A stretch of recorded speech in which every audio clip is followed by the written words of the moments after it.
gave a promise. You brought upon them only ruin and death.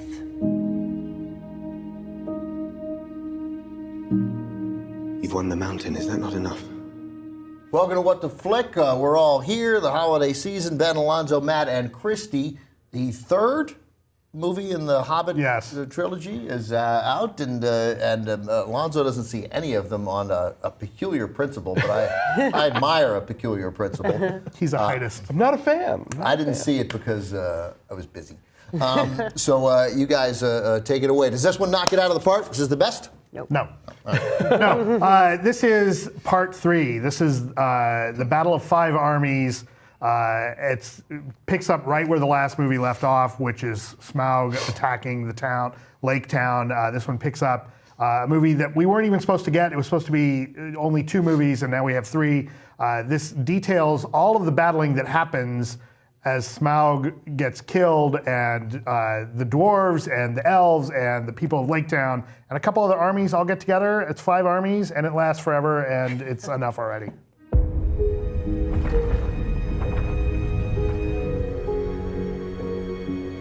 Now, we defend it. I came to reclaim something of mine.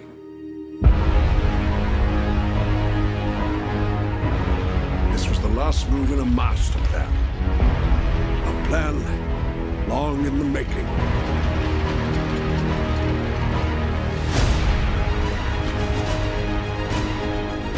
Bilbo is right. You cannot see what you have become.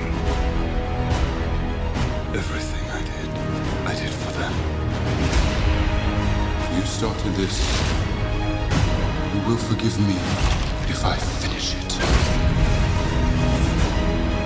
When faced with death, what can anyone do?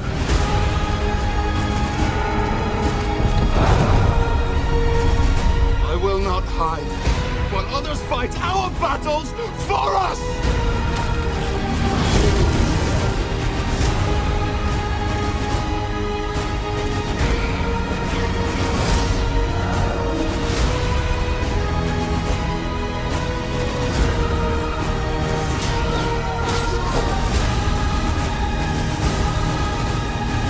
You have but one question to answer. How shall this day end?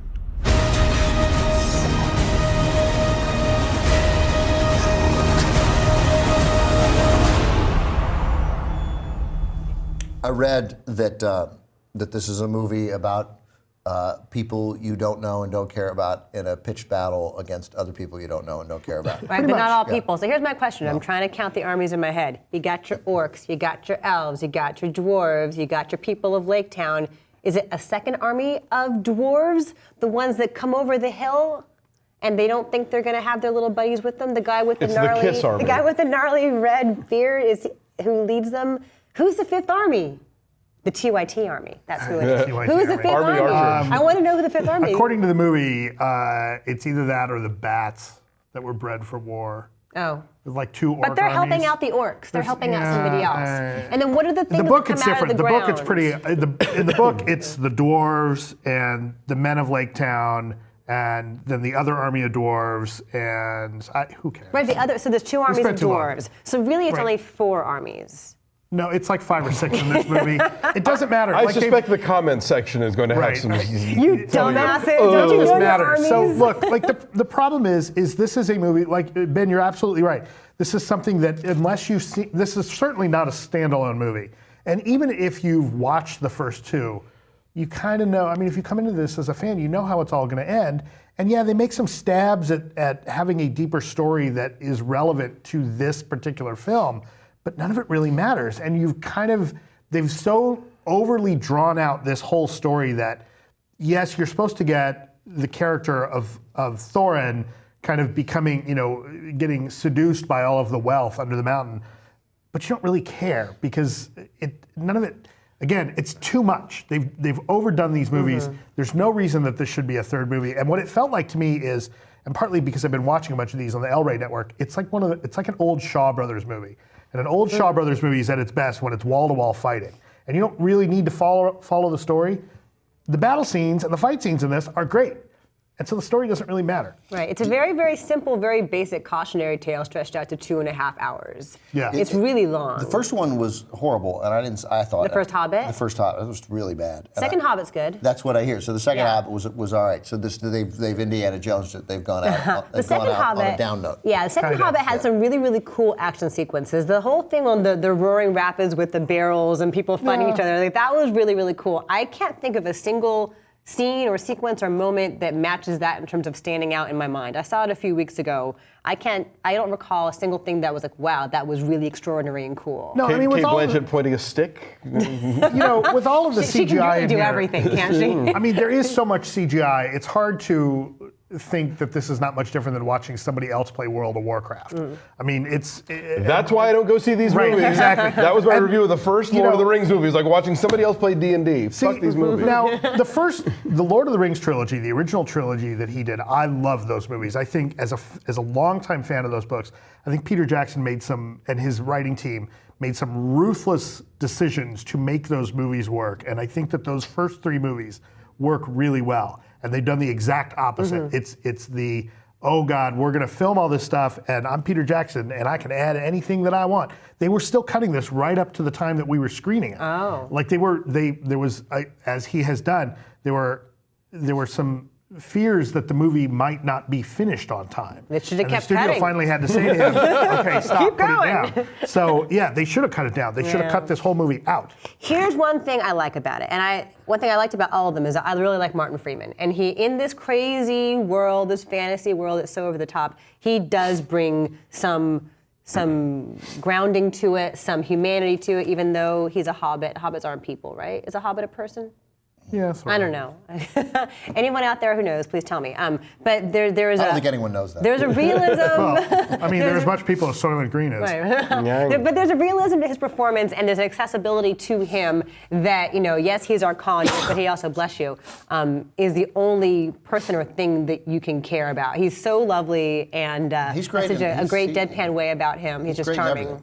Yeah. You guys did you see Fargo? You didn't watch Fargo. I've never seen Fargo. Oh, so good. He's so good. Who was he in Fargo? No, in the show. The show. He's the lead guy. He's the lead guy. He's William H. Macy? He's William Yes, He's Mike Fargo.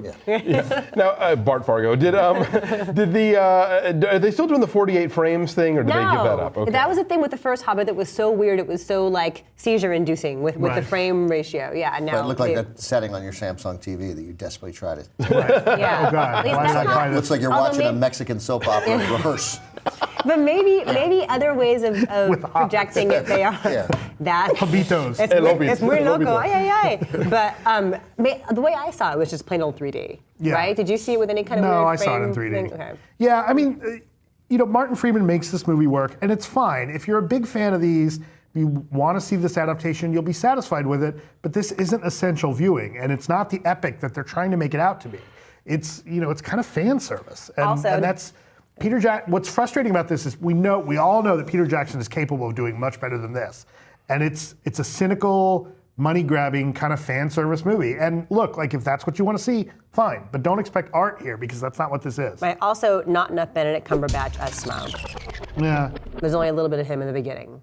Spoiler. Sorry, spoiler. But like that really was a thing that grabbed you with the second one was his presence as the voice of Smaug, and you only get a little bit of that here and not nearly enough. Yeah, I mean, again, the action sequences in here are really, I thought they were pretty exciting. Like the final battle scene on, with Thorin and a couple of the other dwarves on the frozen waterfall, I thought that was pretty exciting, but it's not something that in years we're going to be thinking of as, oh God, that's a legendary scene. Yeah, we talked about Exodus, Gods and Kings, and how it's just like, CGI Sea of humanity. There's a couple of big overhead shots of like creatures in gray armor fighting creatures in gray armor, and you don't know who is who, and the sky is cloudy, which And you don't really care. Yeah, which blurs things further. It's hard to know who's doing what to whom, and harder to care. Right. Yes, I'm with you on that. All right, so what is your number on The Hobbit? 5. That's really high. Are you sure you want to keep it 5? It's fine. All right. It's fine. I'm saying 4, so our number is a 4.5. It's where?